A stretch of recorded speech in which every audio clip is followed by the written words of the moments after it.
శ్రీ స్వామినారాయణ భగవానికి జై. మనకి ఒక రోజు 24 గంటలు అది భాగారం చేస్తే 8, 8, 8 గంటలుగా మనకి కనబడుతుంది. ఆ 3 8లే త్రిమూర్తులు, బ్రహ్మ విష్ణు మహేశ్వరులు.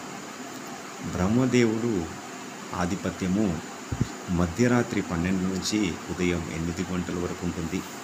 విష్ణుమూర్తి ఉదయం 8 గంటల నుంచి సాయంకాలం 4 గంటల వరకు ఆధిపత్యంగా ఉంటారు. ఇంకా సాయంకాలం 4 నుంచి మధ్యరాత్రి 12 వరకు శంకరుడు ఆధీనంలో ఉంటుంది సమయం. ఈ బ్రహ్మదేవుడు తన ఆధీనంలో ఉన్నప్పుడు ఈ జీవుడు ఆ భగవంతుడు బ్రహ్మదేవుడు సమర్పించిన ఆ 84 లక్షల శరీరాల నుంచి బయటికి వచ్చిన ప్రసాద రూపంలో ఇచ్చిన ఆ మానవ జన్మ ఏ విధంగా దాన్ని ప్యూరిటీగా ఉంచుకుంటున్నాడు అని చూస్తాడు. ఆ తర్వాత ఆ విష్ణుమూర్తి ఆధిపత్యం సమయంలో ఆ బ్రహ్మదేవుడు ప్రసాద రూపమైన మానవ శరీరంతో నిస్వార్థ సేవ చేస్తున్నాడా లేదా అన్న విషయం పైన తాను చూస్తారు.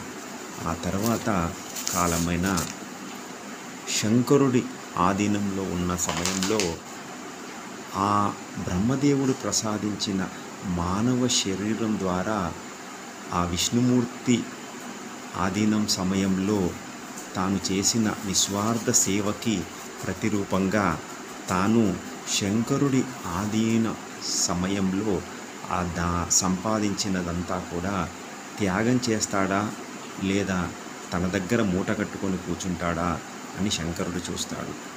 ఇలా ఈ ముగ్గురు దగ్గర మనకి సమాధి స్థితి, అష్టాంగ యోగ సిద్ధంలోని సమాధి స్థితి 8వ స్థానంలో బ్రహ్మ దగ్గర 8వ స్థానమైన సమాధి స్థితి, విష్ణువు దగ్గర 8వ స్థానమైన సమాధి స్థితి శంకరుడి దగ్గర మనకి లభ్యమైనప్పుడు అదే అత్యాంతిక ముక్తి. గురు బ్రహ్మ, గురు విష్ణు, గురుదేవో మహేశ్వర ఇది దాటి మనము గురు సాక్షాత్ పరబ్రహ్మ అయిన అక్షర బ్రహ్మ యోగానికి వెళ్ళి పూర్ణ పురుషోత్తమ నారాయణుడి దర్శన భాగ్యం కలుగుతుంది. అదే అత్యాంతిక ముక్తి. శ్రీ స్వామినారాయణ భగవాన్.